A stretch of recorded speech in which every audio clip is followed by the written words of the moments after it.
शंकर जी गदगद हो गए। आप कथा सुनावे तो इससे बढ़कर के रस की क्या बात होगी। तो भगवान राम जो थे लगे पार्वती जी की कथा सुनाने। कैसी पार्वती जी की श्रद्धा है, कैसा चरित्र है, कैसी उनमें उज्ज्वलता है। शंकर जी ने कथा सुनी तो गदगद हो गए, आंखों में आंसू आ गया। प्रभु प्रसन्न हुए कि चलो कथा का जो प्रभाव पड़ना चाहिए था वो पड़ गया, तो अब तो मेरी बात मान ही लेंगे। प्रभु ने शंकर जी से पूछा, बोले आप कथा सुनकर के इतने गदगद हैं तो लगता है कि आप कथा से प्रभावित हुए हैं, कथा आपको कैसी लगी। भगवान शंकर ने कहा, महाराज मेरा तो कथा पर ध्यान ही नहीं गया, सारा ध्यान कथावाचक में रह गया। क्यों? बोले जब आप पार्वती की कथा सुनाने लगे तो मुझे याद आ गया कि यही पार्वती सती जी के रूप में मेरे साथ गई, पर कथा आपकी इन्होंने नहीं सुनी।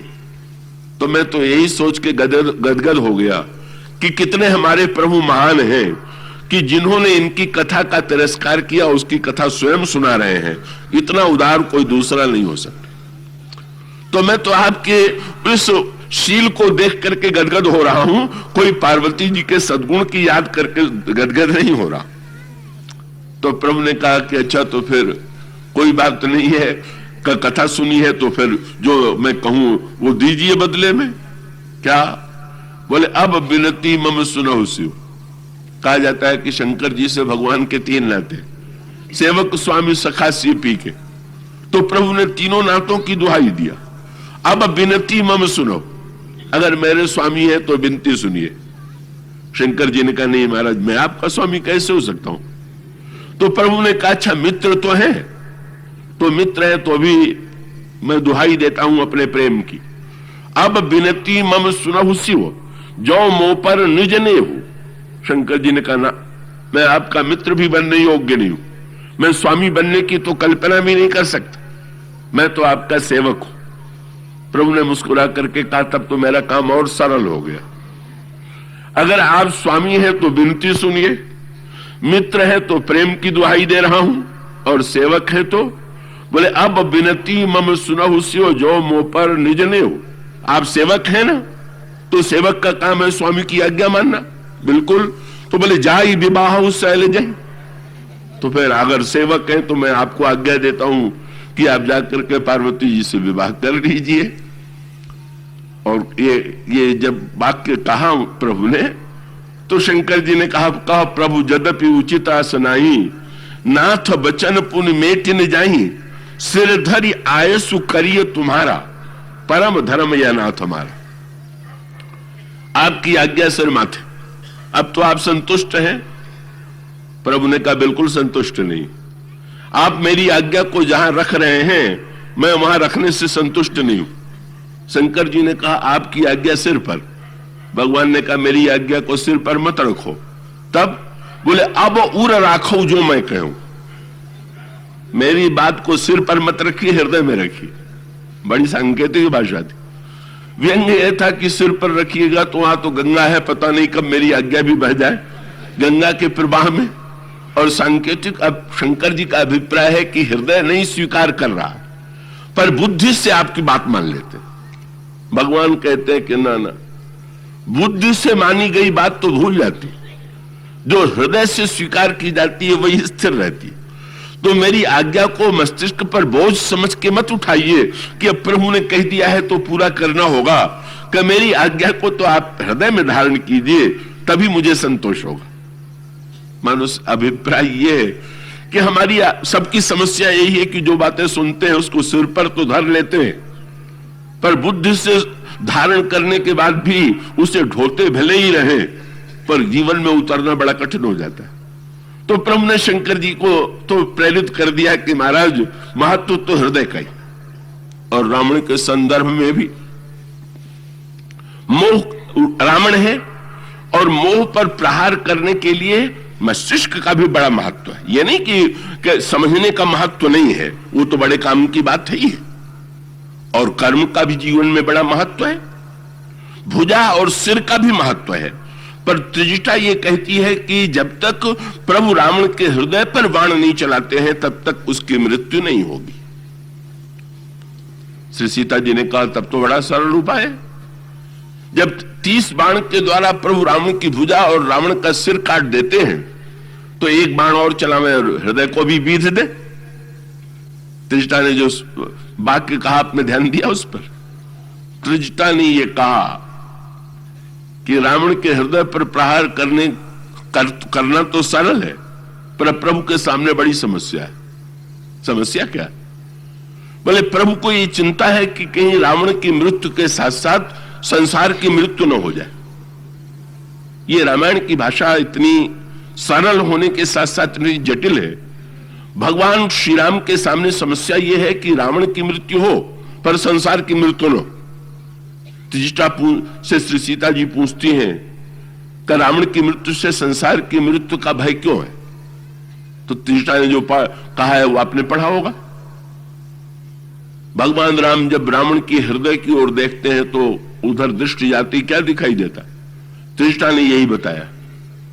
बोले रावण जो है निरंतर आपको अपने हृदय में धारण किए हुए, ये एक मूल सूत्र है। निरंतर शक्ति का ही चिंतन, शक्ति का ही स्मरण रावण के जीवन में बना हुआ है और पूरी तन्मयता और तदाकारता से वो शक्ति को धारण करता है। और उसके पश्चात रावण का दुर्भाग्य क्या? अगर रावण इससे आगे बढ़कर के इस पर दृष्टि डाले क्या कि मैं जिस शक्ति की याद कर रहा हूं वो शक्ति किसकी याद कर रही, तो रावण भक्त हो ही जाएगा। शक्ति के साथ अगर शक्तिमान का पता चल जाए, लक्ष्मी के साथ यदि नारायण का भी ध्यान हो आवे तो इसमें कोई संदेह नहीं है कि हम शक्ति और लक्ष्मी के बेटे बन जाएंगे और भक्ति हमारे हृदय में उदित हो जाएगी। पर रावण उधर दृष्टि नहीं डालता। भगवान राम के सामने समस्या यह है, यही के हृदय बस जानकी, जानकी उर्मम बास है। और जानकी जी के रावण श्री सीता जी का चिंतन कर रहा है और श्री सीता जी निरंतर राम के चिंतन में डूबी हुई है। शक्ति जो है वो शक्तिमान के चिंतन में ही तदाकार है, तन्मय। इतना तन्मय, इतनी तन्मय था कि वो एक प्रसिद्ध प्रसंग आपने सुना होगा कि जिस समय हनुमान जी लंका में आए थे उसके पहले त्रिजटा और श्री सीता जी में यही संवाद हुआ था। क्या? श्री सीता जी ने कहा कि प्रभु के आने में विलंब होने पर मुझे यही डर लग रहा है कि कहीं ऐसा न हो कि देर से प्रभु आवे और यहां मैं उन्हें न मिलूं। क्यों? तो श्री सीता जी ने कहा कि मैं निरंतर उनके ध्यान में डूबी रहती हूं और शास्त्र ये कहते हैं कि व्यक्ति जिसका ध्यान करता है उसका रूप धारण कर लेता। तो मुझे तो डर यह है कि श्री राम प्रभु का ध्यान करते करते जब तक प्रभु आवेंगे तब तक मैं राम बन जाऊंगी, तो परिणाम होगा कि मुझे नहीं पा सकेंगे। वो आवेंगे सीता जी को पाने के लिए पर राम मिलेंगे। त्रिजटा ने बड़ी मीठी बात कही, बोले चिंता मत कीजिए, यदि आप उनके चिंतन में डूबी हुई हो राम हो जाएंगी तो भी तो आपके चिंतन में डूबे रहते हैं वो सीता हो जाएंगे, तो आप दोनों का मिलन तो ज्यों का त्यों है, का उसमें कोई अंतर आने वाला नहीं है, इसकी चिंता आप न कीजिए। ध्यान की तदाकारता, तो रावण में ध्यान की तदाकारता की क्षमता तो है।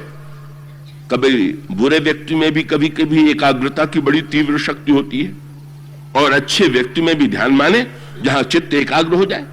तो कोई आवश्यक थोड़ी है कि अच्छा व्यक्ति ही अपने मन को एकाग्र करे, बुरा व्यक्ति अपने मन को एकाग्र नहीं कर सकता। का बुरा व्यक्ति भी अपने मन को एकाग्र कर सकता है। तो महत्व एकाग्रता का नहीं है, एकाग्रता के दुरुपयोग और सदुपयोग का है। कई लोग ऐसे संसार में होते हैं जो मन में एकाग्रता से बड़ी शक्ति प्राप्त कर लेते हैं और फिर उसका मनमाना दुरुपयोग करते हैं। ऐसी घटनाएं का समाज में होती ही रहती हैं। रावण के जीवन में यही कमी है।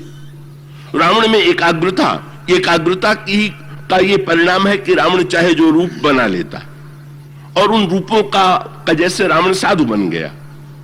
ये एकाग्रता का ही तो फल है। योग के द्वारा एकाग्रता से जो चिंतन करता है वही रूप बना लेता है।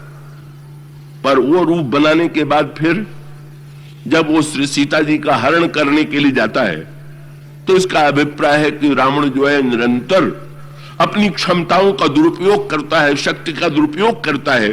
श्री सीता जी के चिंतन में भी उसकी धारणा वही है, शक्ति के चिंतन में भी अगर उसकी दृष्टि ये चली जाती है। भगवान राम के सामने प्रश्न है, यही के हृदय बस जानकी, जानकी उर मम बास है और मम उदर भुवन अनेक राजत, लगे सब कर नाश।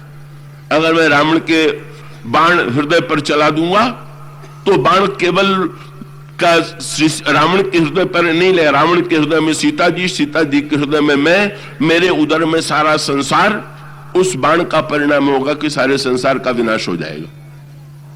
त्रिष्टा ने कहा किसका अर्थ होते हुआ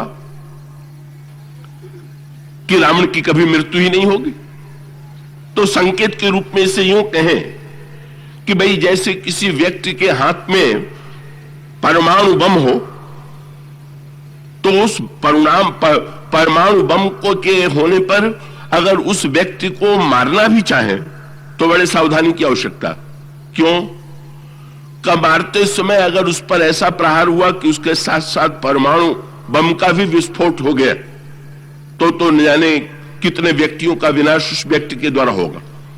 तो ऐसे व्यक्ति के विनाश करने का उपाय यही है कि ऐसा प्रहार किया जाए कि जिस प्रहार में उसे उससे अलग करके उसे मिटा दिया जाए और उसके पास शक्ति न रहने दी जाए। भगवान राम के सामने यही समस्या है कि रावण के पास शक्ति का स्रोत आ गया है और उसका दुरुपयोग कर रहा है। जब तक शक्ति के स्रोत से रावण को विच्छिन्न न कर दे तब तक रावण के विनाश का अर्थ है संसार का विनाश। और तब भगवान श्री राम त्रिष्टा ने बताया कि नहीं, अंत में रावण के चिंतन की भी एक सीमा है। एक बाण ऐसा लगेगा उसको कि लागत सर होई ही विकल, छुट जाई तो दान। तब प्रभु का एक ऐसा बाण लगेगा कि उसका ध्यान आपकी ओर से हट जाएगा और प्रभु शक्ति से रावण को विच्छिन्न करके जब रावण पर प्रहार करेंगे तो रावण की मृत्यु होगी, संसार की मृत्यु नहीं होगी। किसका तात्विक इसकी व्याख्या और भी गंभीर गहन रूप में की जा सकती है, पर आज इस संदर्भ में उससे अधिक लेना उपयुक्त नहीं है। उसका तात्विक अभिप्राय ये कि सीता को महाशक्ति के रूप में रावण भी चाहता, उन्हें पाने की बात सोचता है और दुरुपयोग करने की बात रावण के जीवन में है। और कुछ समय के लिए ऐसा लगता है कि रावण ने सचमुच महान क्षमताएं प्राप्त करनी है और कर ली भी थी, लेकिन अंत में तो रावण का विनाश संभव है। तो इसका अर्थ यह है कि श्री सीता जी को पाने की चेष्टा हम रावण के मार्ग से न करें। श्री सीता जी को पाने की चेष्टा करने का सर्वश्रेष्ठ उपाय वो है जिस पद्धति से हनुमान जी ने सीता जी को पाया। वही मार्ग है, वही पद्धति है। श्री हनुमान जी ने कैसे पाया, कैसे खोजा, वो प्रसंग कल से आपके सामने प्रारंभ हुआ था।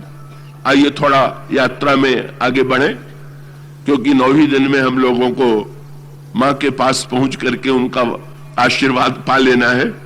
ये तो ऐसा प्रसंग है कि बरसों कहा जाए तो भी सुंदरकांड तो पूरा होने वाला नहीं है। वो इतना गहन दार्शनिक, भावनात्मक और विलक्षण प्रेरक प्रसंग है।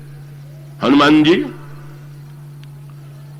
पर्वत के शिखर पर चढ़ जाते हैं और वहां से हनुमान जी समुद्र पर छलांग लगाते हैं।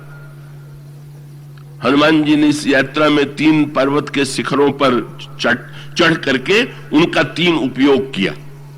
जिस पर्वत के शिखर से हनुमान जी ने छलांग लगाई उसके लिए भी गोस्वामी जी ने इसी शब्द का प्रयोग किया, जो शब्द इस कांड का नाम क्या बोले, सिंधु तीरे एक भूधर सुंदर, कौतुक कूद चढ़ौता ऊपर।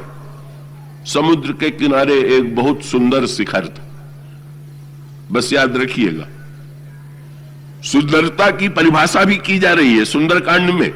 क्या बोले, जिस पर्वत के शिखर पर पहुंच करके समुद्र को हम पार कर सकें और लंबी छलांग लगा करके जनक नंदिनी सीता के निकट तक पहुंच सकें, वही वस्तुतः सुंदर। ये एक शिखर ही है।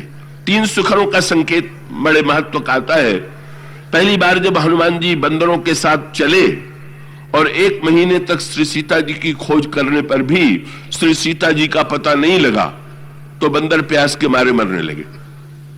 और जब बंदर प्यास के मारे मरने लगे तब यह वर्णन आता है कि सारे बंदरों को प्यास लग गई श्री हनुमान जी को छोड़ करके। मन अनुमान कीन अनुमाना, मरे चाहत सब बिनु जल पाना। और तब बंदरों से हनुमान जी ने प्रस्ताव किया कि नीचे तो कहीं जल नहीं दिखाई दे रहा है, ये सामने पर्वत का शिखर है, आइए इस पर चढ़ करके देखें शायद जल मिल जाए। पहले पर्वत के शिखर पर हनुमान जी ने जल की खोज की। बंदर बेचारे थक गए थे चलते चलते। बंदरों ने हनुमान जी से कहा, महाराज जल आप कह रहे हैं पर्वत पर पता नहीं मिलेगा कि नहीं मिलेगा, आप ही जरा जाके देखाइए ना। हनुमान जी बड़े उदार हैं। बंदर नीचे थे, हनुमान जी ऊपर चले गए। यह भी एक सांकेतिक भाषा है। जब कोई समस्या आवे जीवन में, कभी जंगल में भटकाव आ जाए, कभी जीवन में तीव्र प्यास लगे, यह समस्या भी हमारे आपके जीवन में आती है। जंगल में बंदर मार्ग भूल गए थे, और ये जंगल में मार्ग भूलने की समस्या हमारे आपके सामने भी आती है। और वो जंगल में मार्ग भूलने की समस्या क्या है?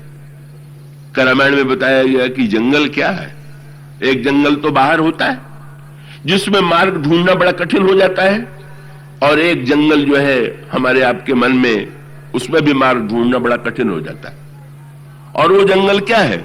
आपने रामायण की भाषा पर ध्यान दिया होगा तो कहा गया संशय विपिन अनल सुर रंजन।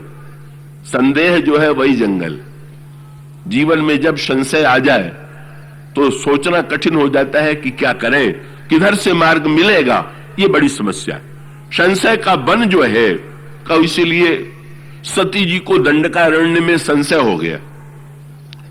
शंकर जी ने कहा कि अगर तुम्हारे मन में इतना संदेह है तो जाकर के परीक्षा लो। सती जी ने कहा महाराज तो आप भी साथ चलिए ना। शंकर जी ने कहा नहीं, मैं तो बिल्कुल नहीं जाऊंगा। आप नहीं जाएंगे तो महाराज यहां क्या करेंगे अकेले? शंकर जी ने दिखाया पार्वती जी को, सती जी को, ये देखिए बट का वृक्ष। जब तक आप जंगल में जाके परीक्षा लेंगी तब तक मैं इसी वृक्ष की छाया में तब लगी बैठी अहूं बट छाही, जब लगी तुम अहो मोहि पाई। ये रामायण की सांकेतिक भाषा है। संशय जो है वो जंगल का प्रतीक, और ये जो बट का वृक्ष है ये विश्वास का प्रतीक। बट विश्वास आचरण धर्म। भगवान शंकर का तात्पर्य था कि संशय के जंगल में जब तक तुम भटकोगी तब तक विश्वास की छाया में मैं आनंद लूंगा। न मेरे मन में संशय है न भटकने की आवश्यकता। एक और विश्वास और एक और संशय। और इसीलिए सती जब श्री राम के पास पहुंची तो भगवान राम ने जोरी पानी प्रभु कीन प्रणामू। प्रभु ने हाथ जोड़ करके प्रणाम किया। तो आश्चर्य हुआ सती जी को कि हमारे प्रभु ने, शंकर जी ने तो इनको प्रणाम किया, ये मुझे प्रणाम कर रहे हैं। अगर सती जी ने, पार्वती जी ने कभी जिज्ञासा किया कि प्रभु शंकर जी का प्रणाम आप स्वीकार करने के बाद मुझे प्रणाम क्यों कर रहे थे, तो भगवान ने कहा कि जिज्ञासु जो होता है वो तो गुरु को प्रणाम करता है, और जो परीक्षक होता है उसको विद्यार्थी प्रणाम करता। तो आप जिज्ञासा लेकर के आई होती तो आप प्रणाम करती, पर तो आप तो परीक्षा लेने के लिए आई थी। तो मैंने सोच लिया कि गुरु जी आए हुए हैं तो मुझे परीक्षा देने में गुरु जी को प्रणाम तो पहले करना चाहिए। और भगवान ने हाथ जोड़ करके जोरी पानी प्रभु कीन प्रणामू, पिता समेत लीन निज नामू। अगला वाक्य कह दिया, कहेऊ बहोरी कहां वृष केतु, विपिन अकेली फिरहु के हेतु। देवी शंकर जी कहां है? तो आपको ये सुनने को मिलता है कि सीता जी का भी हरण तब हुआ जब वे अकेली हुई। जब तक लक्ष्मण थे तब तक हरण नहीं हुआ, और हरण भी तब हुआ जब उनके मन में संशय उत्पन्न हुआ। और इस कथा को सुनने के बाद भी आप वही भूल दोहरा रही, वही अकेले होने की चेष्टा, वही संशय, ये सांकेतिक अभिप्राय। तो बंदर सीता जी की खोज में चले और जंगल में भटक गए, इसका अर्थ यह है कि साधन करते करते जब जीवन में लक्ष्य की प्राप्ति नहीं होती है तो व्यक्ति के मन में संशय उत्पन्न होता है, भ्रम उत्पन्न होता है। लेकिन बहुत बढ़िया बात थी, हनुमान जी तो साथ में ही थे और हनुमान जी शंकर के अवतार हैं। हनुमान जी मूर्तिमान विश्वास है और उसका अभिप्राय है कि संशय के बल में भटक गए लेकिन विश्वास साथ में था और विश्वास ने आश्वासन दिया, नीचे नहीं तो जरा ऊपर उठिए, यह भी एक उपाय है। और ऊपर उठने के लिए जब उन्होंने कहा तो ऊपर स्वयं उठ के गए और वहां जाकर के बंदरों से लौट करके नीचे बताया, अरे वहां जल अवश्य है। बंदर जब ऊपर गए तो जल नहीं दिखाई पड़ा, महाराज जल कहां है? हनुमान जी ने कहा जल के पक्षी तो दिखाई दे रहे हैं, इस गुफा में जा रहे हैं। हाँ महाराज। हनुमान जी ने कहा प्रत्यक्ष न होने पर भी अनुमान से समझ लेना चाहिए कि जल के पक्षी यदि गुफा में जा रहे हैं तो भीतर जल अवश्य होगा। और उसका अभिप्राय है कि भगवान की कृपा का जल अगर प्रत्यक्ष भगवान की कृपा न भी दिखाई दे तो ये जो पक्षी के रूप में संत जा रहे हैं कृपा पाने के लिए, इनको देख के समझ लीजिए कि ये जो दौड़े चले जा रहे हैं सबके सब जरूर ये सरोवर भीतर कहीं होगा, बाहर न सही। कृपा प्रत्यक्ष नहीं होगी तो कहीं छिपी हुई होगी। और उसके पश्चात हनुमान जी यहां पर्वत शिखर का उपयोग करते हैं। ये विश्वास का पर्वत है, इसमें कृपा की गुफा छिपी हुई है। हनुमान जी ने अंगद जी से कहा, अंगद ही सारे बंदरों में आगे आगे चल रहे थे, पर जो ही हनुमान जी ने अंगद से कहा कि चलिए आप आगे गुफा में, अंगद ने घबरा के कहा कि सर्वत्र मैं आगे चल सकता हूं पर गुफा में नहीं। क्यों? बोलिए गुफा ही तो हमारे परिवार में अनर्थ की जड़ बन गई। हमारे पिताजी गुफा में गए और इतना बड़ा संघर्ष हुआ कि उनका विनाश हो गया, पता नहीं इस गुफा में क्या होगा। तब कौन बोले आगे कह हनुमंत ही लीना। हनुमान जी ये बड़े अनोखे, कभी आगे हो जाते हैं, कभी पीछे हो जाते हैं, कभी दाएं हो जाते हैं, कभी बाएं हो जाते हैं। कोई आग्रह नहीं, ये आग्रह नहीं कि मैं आगे ही रहूंगा, ये भी आग्रह नहीं कि मैं पीछे नहीं रहूंगा, और ये भी आग्रह नहीं कि पीछे ही रहूंगा आगे नहीं रहूंगा। इसका अभिप्राय कि जैसी भूमिका होती है हनुमान जी वो काम स्वीकार करते हैं। भाई अभिमान के मारे भी आगे हुआ जा सकता है और डर के मारे भी पीछे हुआ जा सकता है। महत्व आगे पीछे का नहीं है। आगे में अभिमान का डर है तो पीछे में भय का, लेकिन दोनों का सदुपयोग हनुमान जी के जीवन में। इसलिए तो तुलसीदास जी ने हनुमान जी के दो नाम चुन लिए। उनके तो शब्दों का प्रयोग भी बड़ा चुना हुआ होता है ना।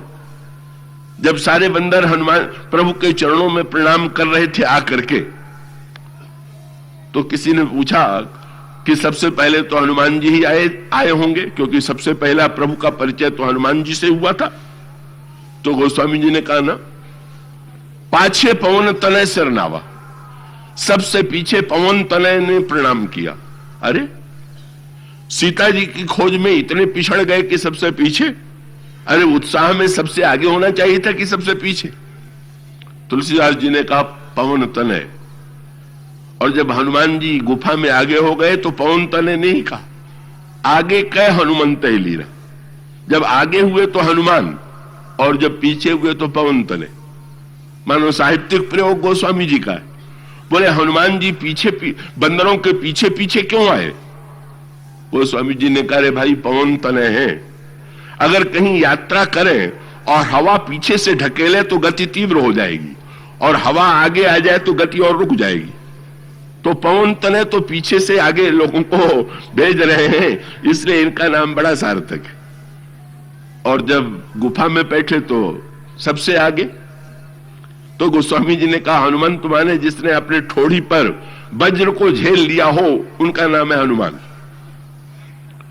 बंदरों ने हनुमान जी से कहा महाराज आप तो हनुमान हैं, जब आप वज्र को झेल सकते हैं तो गुफा में भी कोई आघात आवेगा तो आप ही झेलिए, हम लोग आगे बढ़ने के लिए प्रस्तुत नहीं हैं। आगे भी कभी चुप हो जाते हैं, कभी गर्जना करते हैं। ये जो हनुमान जी की अनोखी भूमिका है, ऐसी अद्भुत भूमिका रामायण भर में किसी की नहीं। जो मौन होते हैं तो मौन की पराकाष्ठा, जब गर्जना करते हैं तो गर्जना की पराकाष्ठा, कहीं जीवन में अभिनिवेश नहीं, कोई सीमा नहीं, कोई बाध्यता नहीं, जिस समय जो अपेक्षा है वही अपने चरित्र में स्वीकार कर लेते। परिणाम क्या हुआ? आगे के हनुमंते लीना, ये पहली गुफा थी और वहां जाते हैं, स्वयं प्रभा थी देवी के रूप में विद्यमान। ये स्वयं प्रभा जो है प्रभु का संदेश, प्रभु की कृपा का संदेश देने वाली देवी है। कई इन्होंने बंदरों को कृपा का संदेश दिया और कृपा का संदेश इस रूप में दिया कि पहले तो बंदरों से कहा जाकर के जल पियो, फल खा लो। जब जल पी करके फल खा करके आए तो स्वयं प्रभा ने बंदरों से पूछ दिया, आप लोग बड़े उदास क्यों दिखाई दे रहे हैं? बंदरों ने कहा, क्या बतावें, हम लोग 1 महीने से सीता जी को खोज रहे हैं पर सीता जी नहीं मिली। स्वयं प्रभा ने एक प्रश्न बंदरों से कर दिया और वो प्रश्न हमारे आपसे भी है कि अगर बहुत दिनों में भी सीता जी न मिले तो क्या कारण हो सकता है? तो स्वयं प्रभा ने जब बंदरों से पूछा कि ये बताओ कि सीता जी को आप लोगों ने आंख खोल के ढूंढा कि आंख बंद करके ढूंढा? बंदर कहने लगे, देवी आप क्या कहती हैं? क्या हम सो रहे थे या अंधे थे जो आंख मूंद लेते?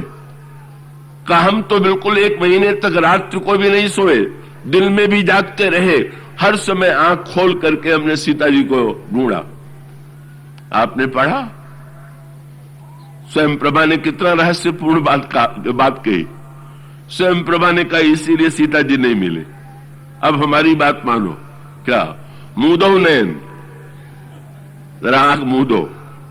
और यही सबके लिए संदेश है, बाहर ही ढूंढते रहिएगा तो मिलना कठिन है, जरा आंख मूद के भीतर भी तो ढूंढिए।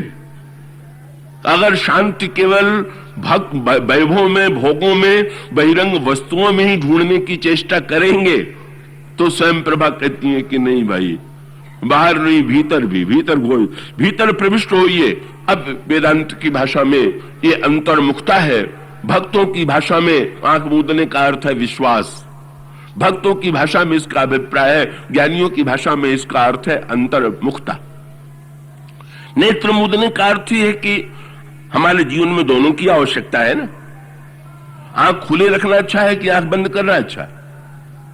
तो भाई बड़ी सरल बात, सड़क पर चलते हुए आप आंख खोल के न चलें तो ठोकर खा के गिरेंगे, पर रात्रि को आप अपने कमरे में पलंग पर आकर के अगर आंख बंद करने की कला में निपुण नहीं है और आप यही सोचते रहे कि हम तो आंख खुली रखेंगे जिससे रात को कोई हमला न हो जाए, खतरा न आ जाए, तो फिर कुछ दिनों के बाद पागलपन ही आवेगा।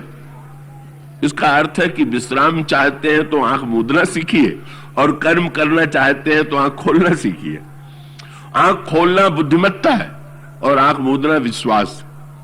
बुद्धिहीन व्यक्ति होगा तो समाज में पग पग पर ठोकर मिलेगी, और विश्वासहीन व्यक्ति होगा तो उसे भक्ति कभी नहीं मिलेगी। इसलिए इन दोनों को जीवन में जो जोड़ना जानता है, कब जागें और कब सोएं, कब आंख खोलें और कब बंद करें,